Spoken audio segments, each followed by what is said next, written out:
So short sale is more commonly a U.S. term, and it was really popular when the last kind of economic real estate downturn in the U.S.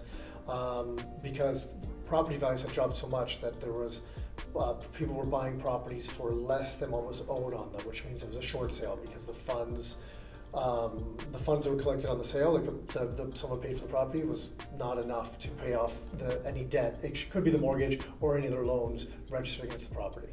What is a foreclosure? A foreclosure is when the bank is not getting any more payments for the property and they've decided to take ownership of this property. And in Ontario specifically, it's not even called foreclosure, although that's like the common term that everybody uses. It's called a power of sale.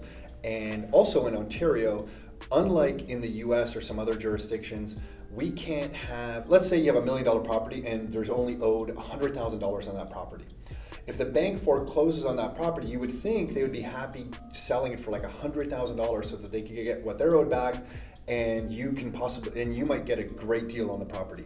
But in Ontario, they have to sell the property at fair market value, even if they're only owed $100,000. So if the property is worth like $1 million, they have to list it for sale for about $1 million, even if they're only owed $100,000 on it. So it's really hard to kind of get like good deals in this province for power of sales or foreclosures because of that rule here. But that's what's happening during a foreclosure. The only thing where that might change is if there's not demand for the property. That's true, yeah. And there's they can not just much lower it. it. Then they're more likely to negotiate and drop it down. However, in a lot of in a lot of cases, there's going to be demand for So much property demand, yeah. that it's going to go for roughly market value. But if those dynamics change and there's there's little demand for the property, the bank might more willingly go from $1 million to $800,000 much more quickly than a regular seller would. However, that's very, very uncommon, but the potential Totally. exists for that to happen. What are the average utility bills? What are the average utility bills on a property? I don't think there's any average. We had one investment property where I think they were running a laundromat out of the investment property. This is one of my student rentals, where I had to actually go talk to them and say, hey, listen, there's no way the water bill is this expensive. And it turned out they were washing clothes for other friends. Oh, they were? Yeah, they were. And I'm like, okay, sorry, you kind of caught us. We'll stop that practice now. And another property had a small water leak just in the toilet. Not a water leak, but the toilet was just running a little bit, and the water bill just went through the roof. But We got a call on one of our properties. They reached out saying, hey, the for water them? bill's high. You might want to check to see if there's a leak, and it was a running toilet. Yeah. So there's no real average on utilities. I mean, look, most people that are looking to invest in real estate own a property already. And the average is very similar to what your property is, and it's going to vary on the property too. But if you're talking a single family, if you live in a single family home and you're renting out a single family home, the average is going to be very similar to yours. What's that on average? Because it varies. Well, let's say $100 a month for gas, 150 for electrical, and Sure. 50 for a hot water tank or something like that. So you're talking about a few $100. But that varies greatly. I mean, it varies greatly on energy efficient windows, what kind of roof's in place, the insulation. Is it gas furnace or electric heating? There's a wide variety of things. So I think it's a difficult question to answer, but they should be in line with any other kind of living conditions, any other property type that you're living in or that people live in. There's really nothing that changes too much. Likely the real estate agent in that area who's showing you properties is going to know the average utilities for similar properties Well, in if that you're buying area. an investment property, what you're able to do is you're actually able to ask you're able to do this with anyone, but it's more common with investment properties. You ask for the operating expenses of that property, and they'll give you the how much it costs for repairs, how much it costs for snow plows or driveway clearance and grass cutting and electrical and hydro and those types of things. And you can take those in and get a look at them before you decide to invest in the property. And that's going to be the best way to kind of get your answer. But yeah, there should be no major surprises. It's all relatively normal unless there's something else going on in the property. You can review those before you buy. How to find a good location to invest in? So the best way to find a good location to invest in is what, Nick? Let's get off your butt and go out there. Get off your butt. Research. Take a look at the property prices. Go online. Right now, there's so much access to everything. It's so easy.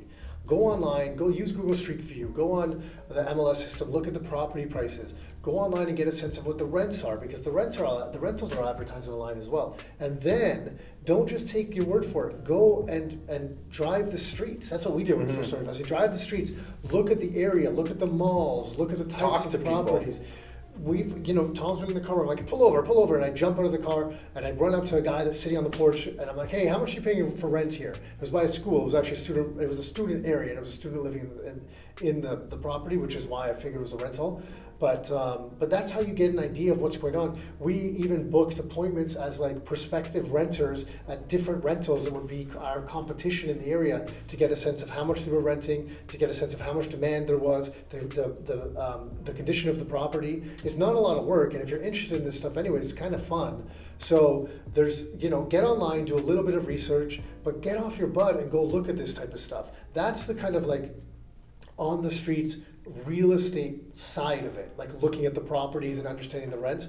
I really would stress highly that don't just look at the rental classifieds online and say, okay, these are the rent amounts, because some of those properties could be complete crap, and that's why they're lower, right? Or if they're super high, they might not ever fill at that price, and then it's not a good comparable. So you got to get a little bit of understanding and get out there and look.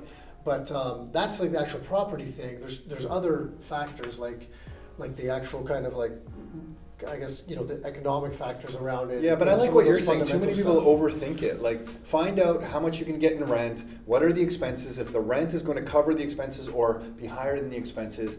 It's probably a good area to get an income property in. And yeah, you can look at like the job growth and the population growth and transportation improvements and all that kind of income levels. But so many times here in Canada, we have people tell us, hey, I heard a good area to invest is Phoenix, Arizona, or Florida. Like, everyone's always kind of looking, and what I find is it actually holds them back from taking action. The biggest thing when you're getting started is find something where the income is higher than the expenses and dive in. And we don't mean to sound like dangerous when we say it or break it down that simply, but that's really all that matters. What's the income? Is it higher than the expenses? If that's the case, it's usually a good area to start. How many homes should I look at before putting in a purchase offer? I think it's important to look at the number of homes that makes you feel comfortable, right? 20 is too many in my opinion, but if that's what it takes for you to put in an offer, look at 20 homes. There's no magic number. And also depends who you're going to look at homes with, because if I was going to look at homes with you on different strategies, probably after 5 homes, I'm going to learn a lot from going through those 5 homes. I don't need to look at many more. But if you're going to look at homes with someone who has no clue and you're trying to use that as an educational experience with someone who isn't able to educate you, you might have to look at 10 or 15 homes. Yeah, so that kind of depends on who's taking you on that educational tour of properties. But yeah, after you've seen 5 or 6 homes and someone's explaining or breaking down how these properties would work, then you're just kind of boiling it down to what you like and don't like at that point. Depending on what you're looking at using the property for, like a lot of the stuff that we've invested in, we do little to no work before we have people move in and it's up and running as an income property. The things that we look for are, how would our wives or our kids react when we took them to that house. So if they would walk in and open the door and be like, whoa, I don't really like this place, then that's how other people... How would they go? People, yeah. That's about right. That's how other people are going to react as well, right? So that's kind of the barometer, right? But if you can take them there, they'll be like, oh, this is a cute little place, or, I like this little feature or whatever it is, then that's how other people will react as well. So that's the type of stuff that you want. So a lot of people, sometimes what they're looking for is they're looking always for this deal. And we don't want to overpay for a property, but if you're looking for a deal, typically it's a deal for a reason, which means it's a little bit run down and it's not really a deal. Or a lot run down. Yeah, and you're getting a lower price because it's a little bit beat up. Well, then that's going to attract people that either are comfortable living in the beat up place, which sometimes it impacts the quality of the tenants, or you're going to have to use more money out of pocket to bring that place up to kind of par to where you want it to be.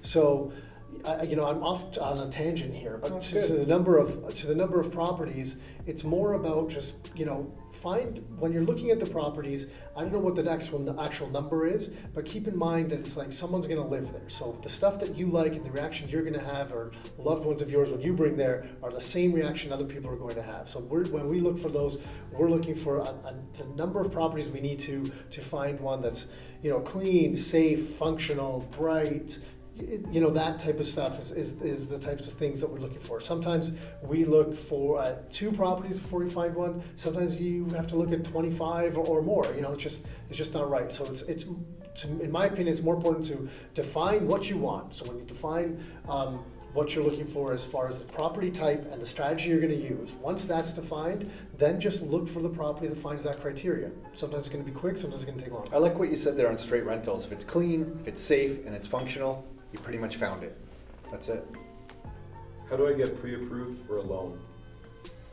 To get pre-approved for a loan, which is, it always sounds so US to me, Loan and banker always sound US terms to me. But anyways, when we get pre-approved for a loan or a mortgage, you would reach out to your banker or whoever you're working with at the bank, or a good mortgage broker, and to get your options. Especially when it comes to investing, I would recommend trying to find a good mortgage broker. They will likely have multiple more options for you rather than just walking in and dealing with the first customer service person that's willing to meet with you at the bank. But that would be the first step, and they'll walk you through the steps that you're going to take. And I think the whole pre-approval process has changed in the last few years. That was something 10 years ago. Everybody was like pre-approved and you could go buy a house.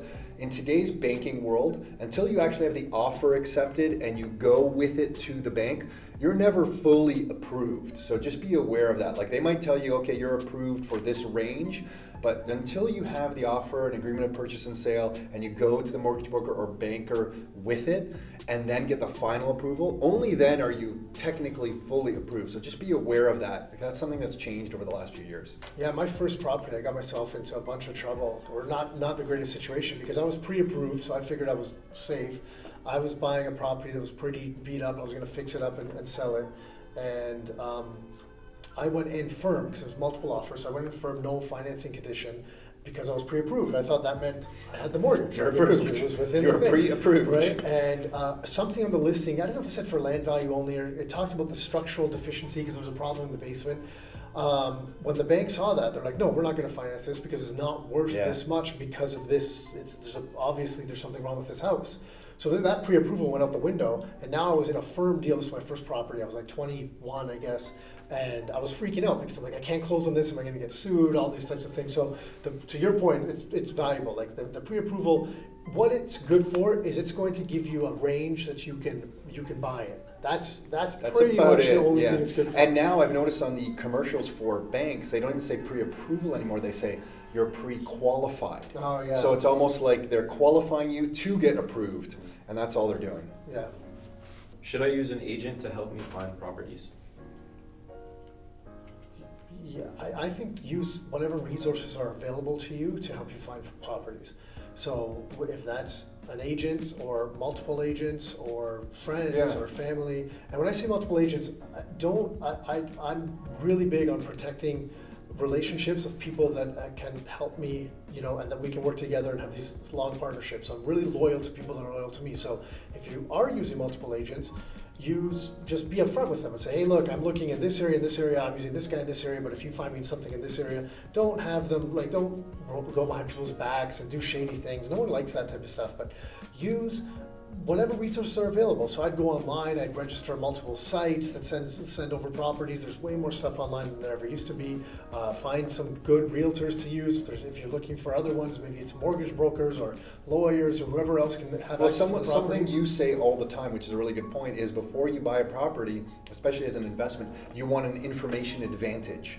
And often, real estate agents in that area are the source of that information advantage because they know what property prices are going for, they know what rents are going for, they know demand, especially if it's a real estate agent who has investment experience or works with a lot of investors. Then I would say, it's really worth it because you're looking for that information advantage. But if the real estate agent you're working with does not offer any sort of information advantage, then it might not be necessary to use a real estate agent. But so what you're really after is an information advantage on the property you're buying. Do you know something that the seller doesn't? Sometimes Nick and I have been comfortable to pay more for a property than other people because we knew through our own personal information advantage how we were going to make money on that property, and it was pretty apparent other people didn't know how to make money with that particular property, so they were paying less. So because we had that information, we were able to pay more for the property, still be happy and still make it profitable and make money off the property. So really what you're after is an information advantage, and often real estate agents have that for you. So that was some of the questions you should ask when looking for a property when you're house hunting. Now the next section we're going to transition to is how you put down a purchase agreement on a property.